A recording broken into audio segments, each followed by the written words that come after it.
The Singer 319 has 3 throat plates.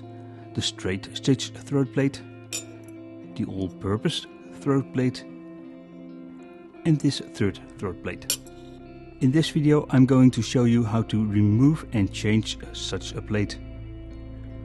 Raise the needle to its highest position. Set the needle position lever to the central position and the bite lever to 0.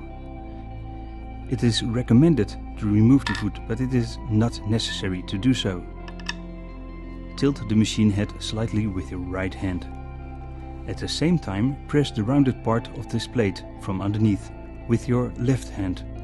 Now slide the plate to your left all the way until it is removed. Next is inserting another plate. Again, tilt the machine slightly with your right hand. Slip both ends of the spring beneath the edges of the opening. It can be a little difficult.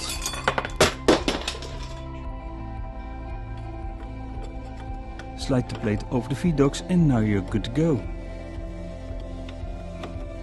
I have a long video on the Singer 319 if you're interested in this machine. I also have multiple other short videos about the Singer 319. Thank you so much for watching.